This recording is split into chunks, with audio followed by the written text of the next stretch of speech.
Hello विद्यार्थी मित्रांनो, तर आपण टीईटीला विचारले जाणारे एक महत्वाचा भाग असतो की छायांकित भागाचा आपल्याला क्षेत्रफळ काढायला सांगतात. तर छायांकित भागाचं आपल्याला क्षेत्रफळ कसं काढायचं ते आपण ह्या भागामध्ये पाहू. एकच मिनिटाचा थोडासा वेळ घेऊन आपण एका मिनिटात त्याच्यावर सुरुवात करू. ठीक आहे. छायांकित भागाचं आपल्याला क्षेत्रफळ कसं काढायचे हे असे प्रश्न विचारले जातात. ठीक आहे. आकृतीमध्ये असे वेगवेगळे प्रश्न विचारले जातात.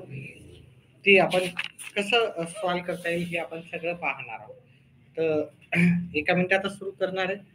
तर कुठेही जाऊ नका. आपलं चॅनेलवर एका मिनिटातच सुरू होणार. म्हणजे असे प्रकारचे वेगवेगळे प्रकारचे प्रश्न आपण आज घेणार आहोत. हा पहिला प्रश्न आहे, तो घेऊत आपण. एका मिनिटातच आपण सुरुवात करू. तर छायांकित भागाचे प्रश्नफळ कसे काढायचे, अतिशय महत्वाचा असा भाग आहे हा.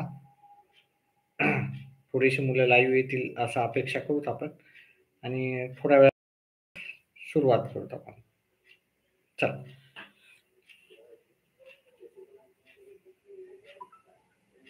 तर मी हे प्रश्न लिहून घेतो, तुम्हाला सांगतो.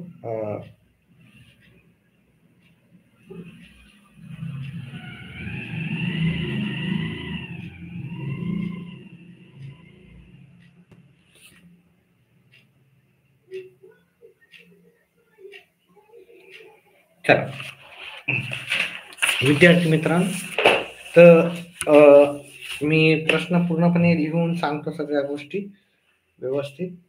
तर पहिला प्रश्न आहे आपला. इथे प्रश्न दाखवतो म्हणजे कसं आहे, आपला तेवढाच वेळ वाचेल की हा सोबतच्या आकृतीत हा प्रश्न आहे. दिसते का? व्यवस्थित दिसते का? सोबतच्या आकृतीत आपल्याला छायांकित भागाचे प्रश्नफळ काढायचे. आता हा भाग 14 दिलेला आहे. हा किती दिलेला आहे? 14. ठीक आहे.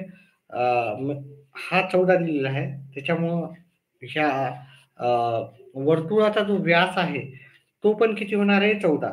वर्तुळाचा व्यास किती होणार आहे? 14. ह्या दोन गोष्टी आपल्याला लक्षात ठेवायच्या आहेत. एकच मिनिट विद्यार्थी मित्रांनो, थोडंसं सेटिंग्स करू द्या.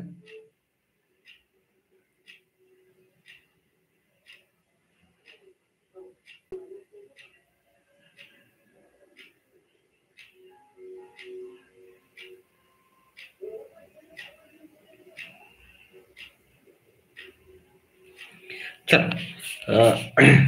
तर सोबतच्या आकृतीत आपण छायांकित केलेल्या भागाचे क्षेत्रफळ काढायचे होते. तर आपण पहिले काय करू, ह्या पूर्ण चौरसाचे क्षेत्रफळ काढू. चौरसाचे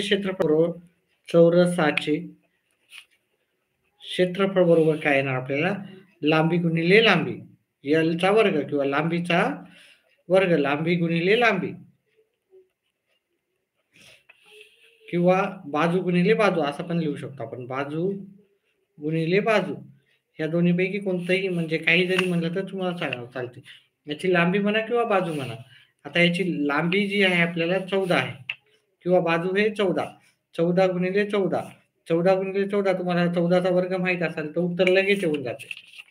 त्याच्यानंतर जर आपण हे पाहिलं इथं,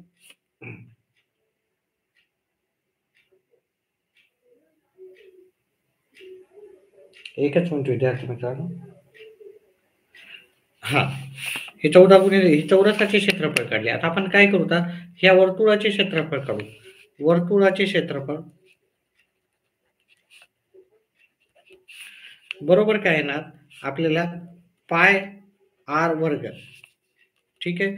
पायची किंमत असते 22/7. आर वर्ग म्हणजे पहा, याचा हा व्यास वर्तुळाचा सेम आहे की नाही? वर्तुळाचा व्यास किती असणार? 14. मग त्याची त्रिज्या काय राहते? त्रिज्या काय राहते? व्यासाला जर 2 न भागितलं, म्हणजे आपण हे 14ला 2 न भागितलं तर आपल्याला त्रिज्या किती येणार? 7. म्हणजे आर वर्गाच्या जागी आपल्याला 7चा वर्ग ठेवावा लागेल. मग 7चा वर्ग म्हणजे 22/7 गुणिले 7 गुणिले 7 केलं की आपलं उत्तर येऊन जाईल. हे 7 कटले, हे 7 कटले, हे 22 गुणिले 7 येईल. 22 गुणिले 7 आपल्याला वर्तुळाचे क्षेत्रफळ येईल. 22 गुणिले 7, 7 दोन्ही 14, हात चाला 1, 7 दोन्ही 14 आणि 1 15. आता आपल्याला चौरसाचे क्षेत्रफळ 196 आलतं आणि वर्तुळाचे क्षेत्रफळ झालेले जे आलेले 154. मग आपल्याला छायांकित भागाचे क्षेत्रफळ, छायांकित भागाचे आपण क्षेत्रफळ जर काढले, आपण हे पुस्तक बाजूलाच ठेवू. ठीक आहे. तर काय येणार आपल्याला, या 196 मधून आपण 154 जर वजा केले, तर आपल्याला छायांकित भागाचं क्षेत्रफळ भेटून जाईल. म्हणजे 196 मधून 154 वजा केले आपण, तर इथे 2, 4 आणि हे 0 म्हणजे 42 आपल्याला उत्तर येऊन जाईल. आता आपण पर्याय दिले नव्हते, पुढच्या प्रश्नामध्ये आपण पर्याय देऊ. तर त्याच प्रकारचा प्रश्न आहे. ठीक आहे. हे चौरस आहे, हे गोल आहे. आता गोल तर माझा परफेक्ट येणार नाही. आणि हे जे भाग, हे छायांकित भाग, त्याचा आपल्याला काय सांगितलेलं आहे की क्षेत्रफळ काढायला सांगितलेलं आहे. ठीक आहे. हे जे दिलेलं आहे त्यांनी माप त्याचा 28 दिलेलं आहे आणि पर्याय दिलेले आहे आपल्याला. पर्याय क्रमांक 1,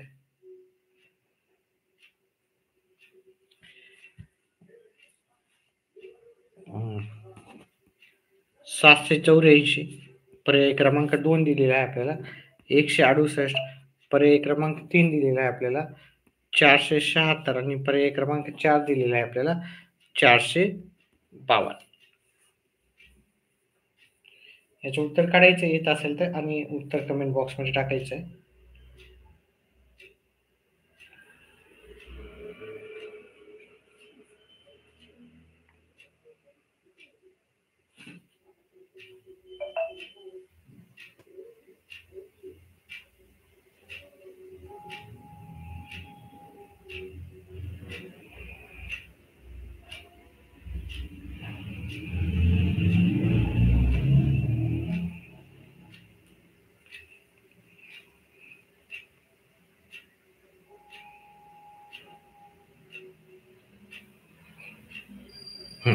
चला उत्तर करू त्याचे. आता पहा, हे आपण पहिले चौरसाचे क्षेत्रफळ काढून घेतात. चौरसाचे क्षेत्रफळ, आता छायांकित भागाचे क्षेत्रफळ म्हणजे चौरसाचे क्षेत्रफळ, चौरसाचे क्षेत्रफळ वजा वर्तुळाचे क्षेत्रफळ, वर्तुळाचे क्षेत्रफळ म्हणजे आपण हे पूर्ण चौरसाचे काढून त्याच्यामधलं हे वर्तुळाचं वजा करून म्हणजेच आपल्याला छायांकित भागाचं क्षेत्रफळ भेटून जाईल. मग चौरसाचे क्षेत्रफळ म्हणजे काय राहते, बाजू गुणिले बाजूचा वर्ग किंवा बाजू गुणिले बाजू. म्हणजे इथं बाजू किती आहे, 28 आहे. मग 28 गुणिले मी 28 करेल चौरसाचे क्षेत्रफळ आणि वर्तुळाचे क्षेत्रफळ काय येणार, पाय आर वर्ग. ठीक आहे. आता इथं आर ची किंमत काय असणार, इथं पहा, हा इथून एवढा भाग काय झालेला आहे, इथून एवढा भाग आपल्याला हा 28 भाग आहे आणि ही काय आहे, हे व्यास आहे. ठीक आहे. आणि हे इथून एवढीच जर बाजू पाहायची तर ही 14 येणार, ही त्रिज्या आहे आपली. मग आपल्याला आरच्या जागी काय घ्यावं लागेल, 14. 28 गुणिले 28, 28चा वर्ग येते 784 वजा 22/7 गुणिले 14 गुणिले 14. आरचा वर्ग म्हणजे 14चा वर्ग, 14चा वर्ग म्हणजे 14 गुणिले 14. आता जर आपण हे पाहिलं, 7 एक 7, 7 दोन्ही 14. आता ह्या तिघांचा जर गुणाकार केला म्हणजे 22 गुणिले 2 गुणिले 14, 22 गुणिले 2 44 गुणिले 14 केलं. गुणाकार करून घेऊत आपण, 44 गुणिले 14, 4 चोक 16, हातचा 1, 16 आणि 1 17 आणि हे 44. आता ह्या सगळ्यांची बेरीज करायची आपल्याला. 616 मग 784 वजा 616 जर केला आपण तर वजाबाकी करू. 784 मध्ये 616 वजा करा तर आपलं उत्तर येते, जात नाही तर 8 येतात. 7 मधून 1 गेला, 6 राहिले. 7 मधून 6 गेला, 1 राहिला. मग आपलं उत्तर आहे 168. आपल्याला 168 हे उत्तर पर्याय क्रमांक 2 मध्ये भेटून जाईल. ठीक आहे. याचं उत्तर आहे पर्याय क्रमांक 2. चला पुढचं छायांकित भागाचे क्षेत्रफळ काढूत आपण. पुढचा एक वर्तुळ दिलेला आहे. आता माझं हे काय बरोबर येणार नाही आकृती, पण समजून घ्या. हे आपला चौरस आहे. आता हे चौरस आहे, हा चौरस चारी बाजू एकसारखे आहे, आयत नाही, हा चौरस आहे. आणि आपल्याला इथे विचारलं छायांकित भागाचे क्षेत्रफळ. ठीक आहे. ह्या भागाचे क्षेत्रफळ जे भाग दाखवतो. आता एक्झॅक्टली बरोबर नाही, पूर्ण तुम्ही जर काढलं व्यवस्थित तर तुम्हाला येऊन जाईल. ठीक आहे. हे चौरस आहे आणि इकडची जी लेंथ दिलेली आहे म्हणजे ते हे दिलेलं आहे आपल्याला, हे पूर्ण दिलेलं आहे 14 दिलेलं आहे. हे पूर्ण इथून एवढं पूर्ण 14 आहे आणि याचे पर्याय देतो तुम्ही पहिले. पर्याय क्रमांक 1 42, पर्याय क्रमांक 2 63, पर्याय क्रमांक 3 56 आणि पर्याय क्रमांक जो 4 आहे आपल्याला 49 असं आपल्याला 4 पर्याय दिलेले आहेत.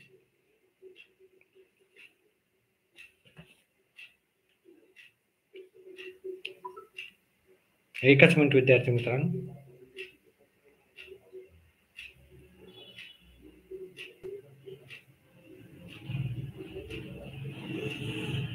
ठीक आहे. आता हे 4 पर्याय दिल्याच्या नंतर आता जर आपण पाहिलं, पहिले आपण वर्तुळाचे क्षेत्रफळ काढू, त्याच्यातून आपण चौरसाचे क्षेत्रफळ वजा करू. आता वर्तुळाचं क्षेत्रफळ केलं तर वर्तुळाचे क्षेत्रफळाचं सूत्र आहे वर्तुळाचे क्षेत्रफळ बरोबर पाय आर वर्ग. आता इथं आर त्याने व्यास दिलेला आहे. व्यास किती हे आपला 14. मग आपली त्रिज्या किती असणार 7 आणि 7 म्हणजे 7 आपली त्रिज्या राहणार. इकडचा भाग 7 होईल, इकडचा भाग 7 कारण हा केंद्रबिंदूतून दिलेला भाग आहे. मग हे 22/7 गुणिले 7चा वर्ग म्हणजे 7चा वर्ग 22/7 गुणिले 7 गुणिले 7 एक 7 गेले एक 7 22 गुणिले 7 22 गुणिले 7 करायचे आपल्याला 22 गुणिले 7 मी इकडे बाजूला करतो. 7 दुनी 14 हातचाला 1 7 दुनी 14 आणि 15 मग आपल्याला याचं क्षेत्रफळ आलेलं आहे 154. आता आपल्याला इथे जर बाजू काढायची आहे आपल्याला काय दिलेलं आहे हे जर तुम्ही हे चौरस जर पकडला, हा चौरस पकडला ठीक आहे आणि हा चौरस पकडल्याच्या नंतर हे काय आपल्याला हा कर्ण आहे. आपल्या चौरसाची बाजू नाही दिली. ठीक आहे. मग आपल्याला चौरसाचं दुसरं क्षेत्रफळाचं सूत्र जर काढायचं असेल कर्णावरून चौरसाचे क्षेत्रफळ चौरसाचे क्षेत्रफळ आपल्याला एक क्षेत्रफळ माहिती आहे आपल्याला बाजू गुणिले बाजू हे की नाही हेच माहिती आहे. पण अजून एक चौरसाचे क्षेत्रफळ आहे कर्ण गुणिले कर्ण कर्ण गुणिले कर्ण भागिले 2. आता हे कर्ण झालेलं आहे की नाही ह्या 90 अंशाचा सगळे होतात हे कर्ण आहे इकडून एक कर्ण आहे. ठीक आहे. तर मग आपण काय करतो कर्णाची लांबी किती आहे 14 गुणिले 14 भागिले 2 याला 2 न भागेला याला 2 न भागेला 7 आला 14 गुणिले 7 14 गुणिले 7 किती येणार आपल्याला 14 7 98. आता हे याचे पूर्ण वर्तुळाचे क्षेत्रफळ 154 आहे. त्याच्यात आपण चौरसाचे क्षेत्रफळ वजा करू म्हणजे आपल्याला छायांकित जो भाग आहे त्याचे क्षेत्रफळ भेटेल. म्हणजे आपलं वर्तुळाचे क्षेत्रफळ आलेले 154 त्याच्यामधून आपण चौरसाचे क्षेत्रफळ किती आलेले आपल्याला 98 ते वजा करू. वजा केल्याच्या नंतर आपल्याला किती 8 मधून 4 मधून 8 जात नाही. याच्यातला एक कमी करून इथे घेतला 14 मधून 8 गेले 6 राहिले 4 मधून 9 जात नाही. याच्यातला एक कमी करून इथे घेतला 14 मधून 9 गेले 5 राहिले. हे झालं उत्तर 56. 56 हे उत्तर आपल्याला पर्याय क्रमांक 3 मध्ये भेटून जाईल. चला पुढचा प्रश्न घेऊत आपण.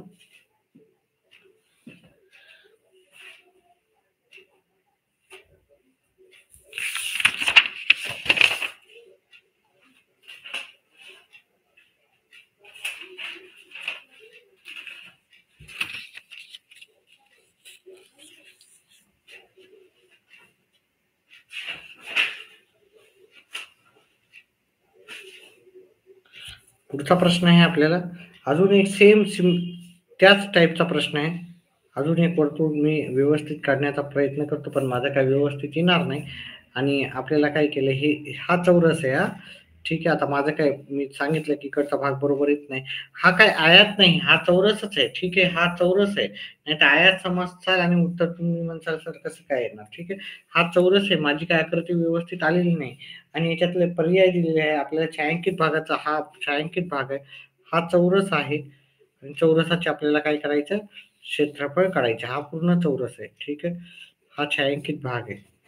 त्याचं क्षेत्रफळ काढायचे. हे चौरस आहे हा चौरस आहे भाग. ठीक आहे. आणि हा जो छायांकित भाग केलेला आहे त्याचा आपल्याला काय करायचं क्षेत्रफळ काढायचं. पर्याय क्रमांक 1 आहे 24.5, पर्याय क्रमांक 2 आहे 14, पर्याय क्रमांक 3 हे आपल्याला 28 आणि पर्याय क्रमांक 4 हे आपल्याला 18.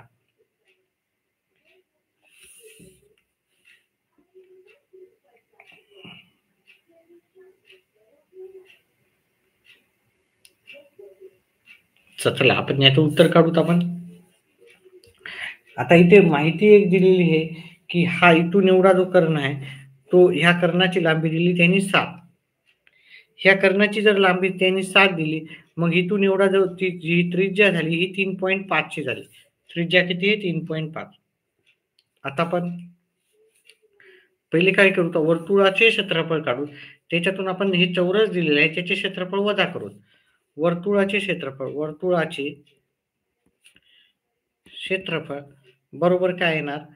पाय आर वर्ग.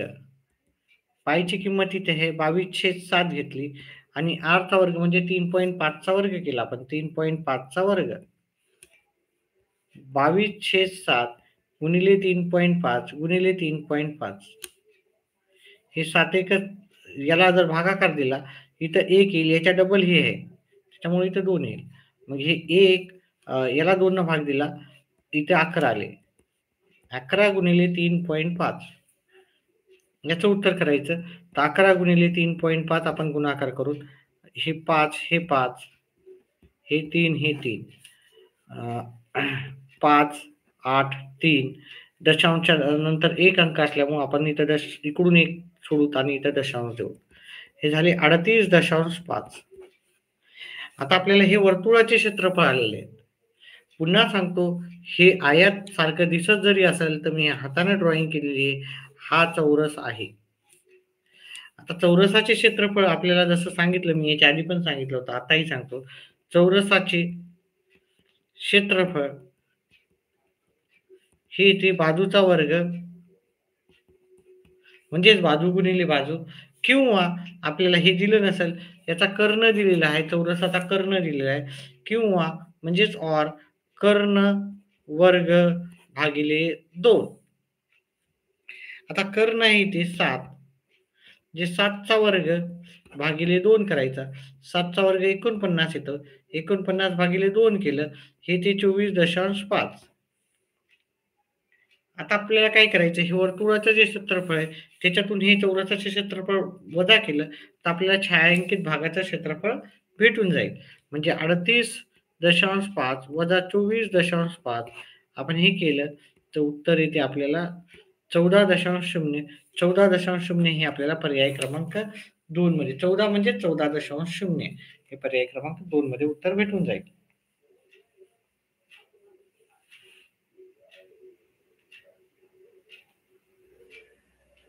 चला पुढचा प्रश्न घेऊत आपण.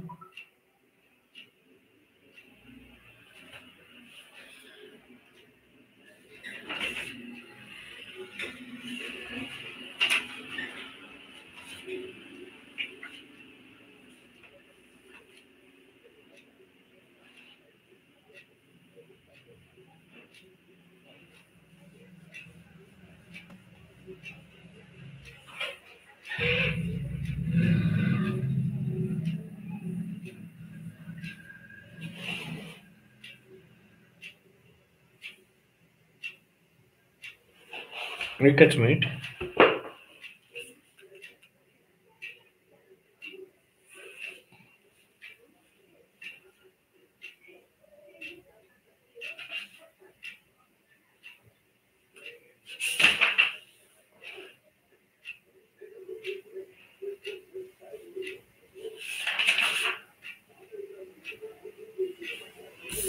पुढची आकृती घेऊत आपण.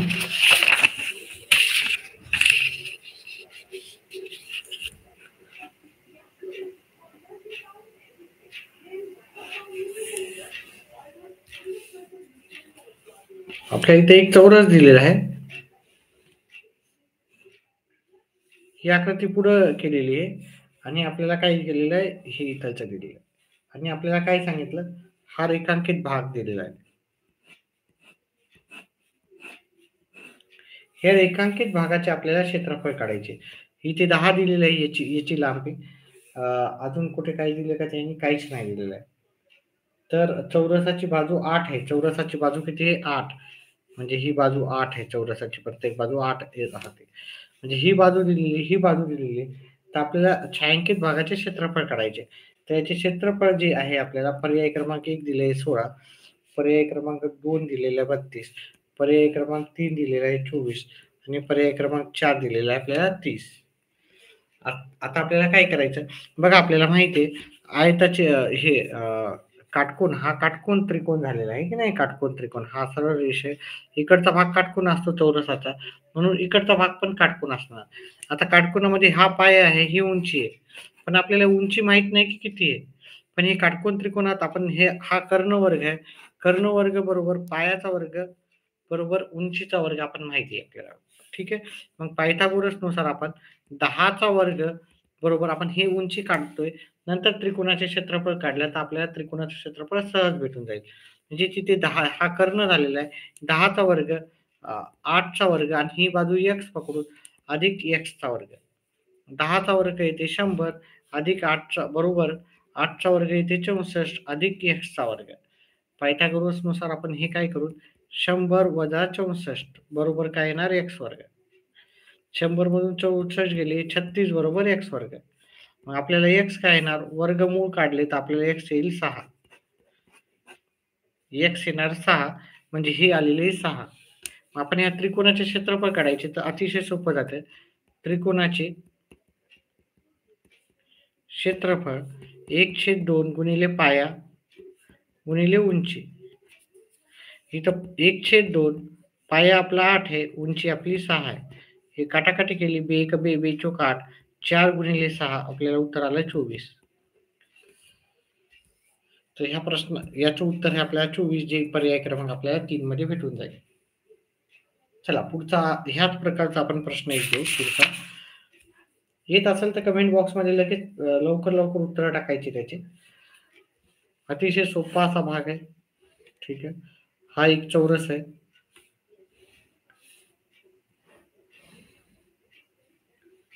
हे 13 दिलेले आहे. ठीक आहे. आणि आपल्याला याचं जे आहे क्षेत्रफळ विचारलेलं आहे. रेखांकित भागाचं क्षेत्रफळ विचारलं. आपला टॉपिकच आहे रेखांकित भागाचं क्षेत्रफळ किती आहे? तर हे 12 आहे. हे 12 आहे. हे की नाही?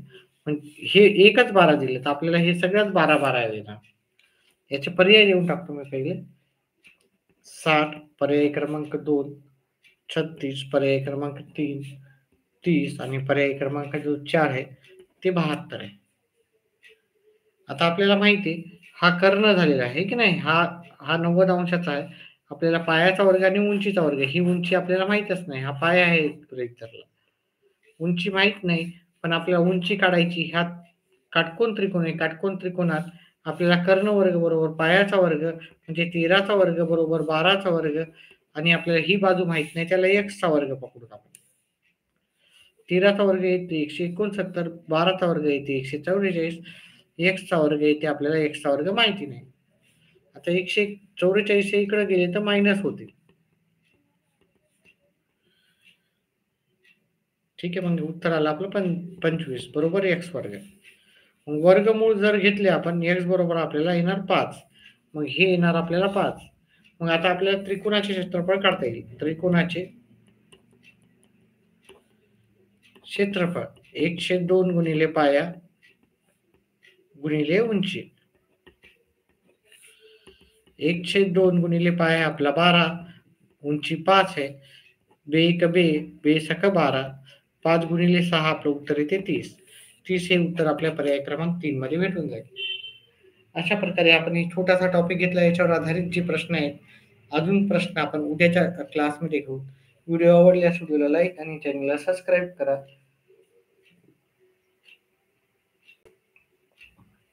काय प्रश्न काय विचारलेला आहे वाटते एखाद्या विद्यार्थ्याने. काय प्रश्न आहे? शीतल घुलेकरचा प्रश्न आहे. त्रिकूटने कसं काढायचं? त्रिकूटने कसं काढायचं म्हणजे त्रिकूट म्हणजे काय? याच्यामध्ये पायथागोरस त्रिकूट जर माहित असेल ना तर त्रिकूट कसे काढायचे ते तुम्हाला सांगतो. ठीक आहे. पहा पायथागोरस त्रिकूट तुम्हाला जर माहितीच पाहिजे तर गुगलवर पण भेटून जातील. ठीक आहे. आपल्याला 2, 3 आणि 5 हे पायथागोरस त्रिकूट आहे. ठीक आहे. त्रिकूट कोणते आहे ते तुम्हाला माहित पाहिजे का? त्रिकूट विचारता का? त्रिकूट कसं काढायचं? त्रिकूट कसं काढायचं? का त्रिकूट कसं ओळखायचं? काय प्रश्न काय? त्रिकूट कसं काढायचं का त्रिकूट कसं ओळखायचं? मग त्याच्यानुसार आपण प्रश्न हे करू. त्रिकूट कसं काढायचं? डायरेक्ट आपल्याला त्रिकूट काढायला काही अवघड नसते पायथागोरसनुसार. त्रिकूट कसं ओळखायचं असा प्रश्न आहे का तुमचा? लवकर रिप्लाय करा. त्रिकूट कसं ओळखायचं असं आहे ना? चला. तर त्रिकूट कसं ओळखायचं मी तुम्हाला सांगतो. एक प्रश्नच घेतो मी. त्रिकूट पायथागोरस त्रिकूट कसं ओळखायचं? याच्यावर आधारित आपला व्हिडिओज आहे. मी भरपूर प्रश्न केलेले आहेत पायथागोरसच्या त्रिकुटावर आधारित. पण आता मी तुम्हाला एक प्रश्न घेतो. पुस्तकातलाच घेतो जसं तसं. एकच मिनिट. 5 मिनिटात तुमचा डाऊट क्लिअर होईल.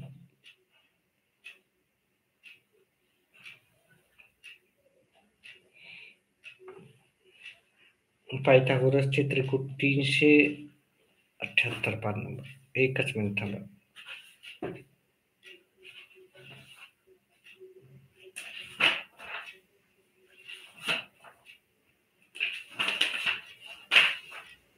याच्यावर आधारित आपण आधीच प्रश्न घेतलेले आहेत.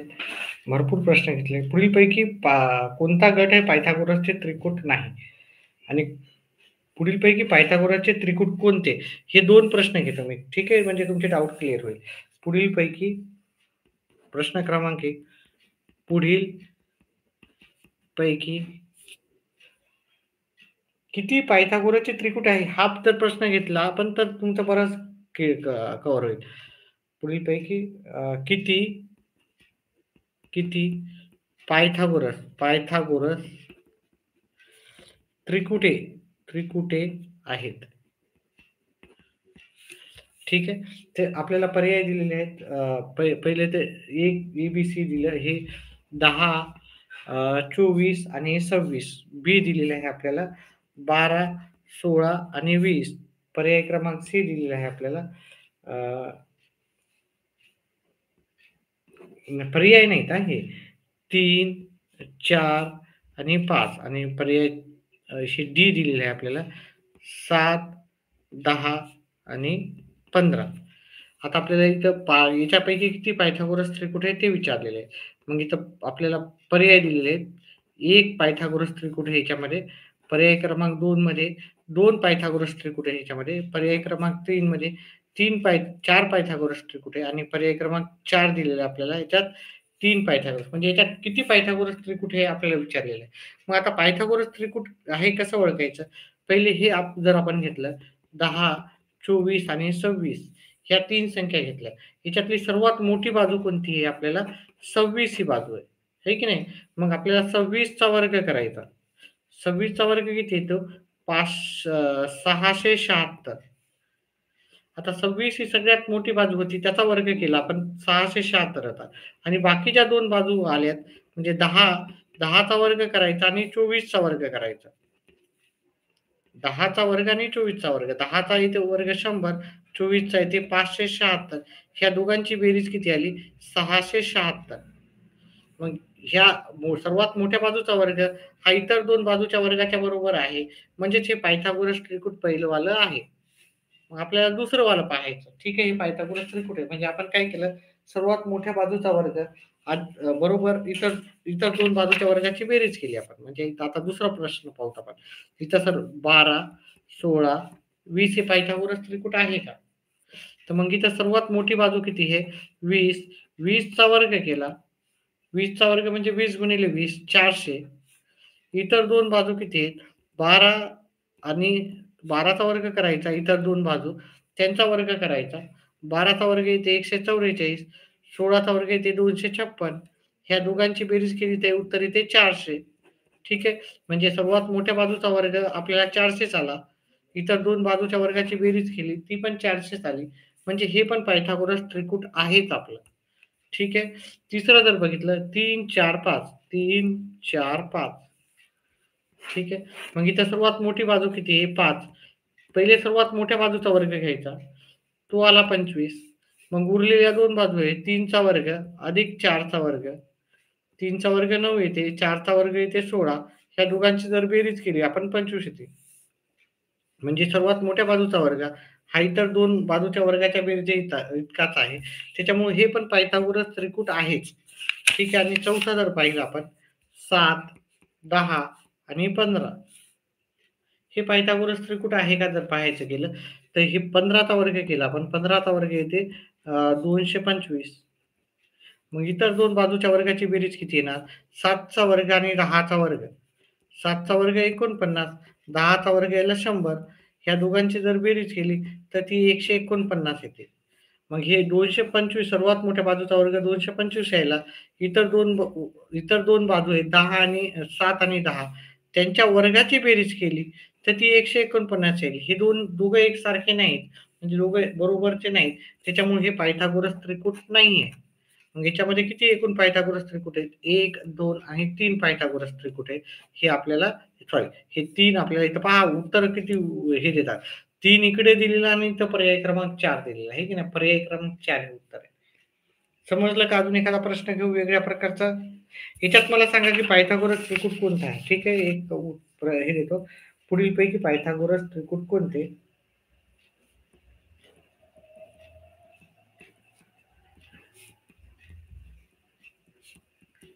गोरस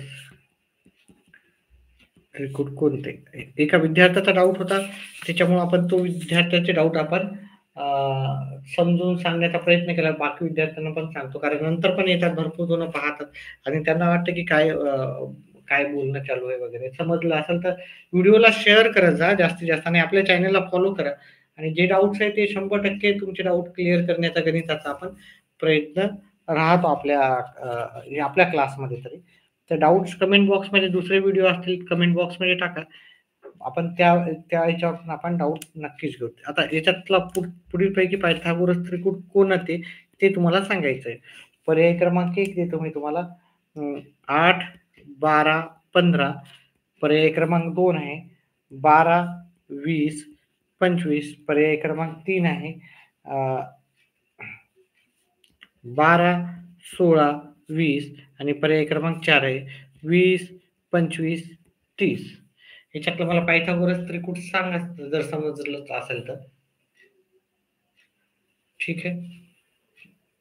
चला हा शेवटचा प्रश्न अजून उद्या आपण जे उत्तर आहे तुम्ही कमेंट बॉक्समध्ये टाका आणि जे पण तुम्हाला डाऊट्स असतील माझे व्हिडिओ आहेत भरपूर व्हिडिओ आहेत ते जाऊन पहा आणि आपल्या चॅनलला फॉलो करा. येणारे व्हिडिओ पहा आणि व्हिडिओला शेअर करा.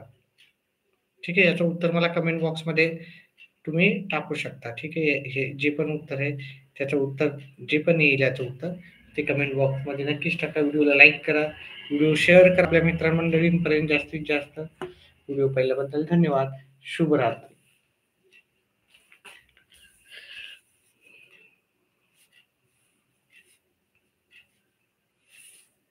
चल ठीक.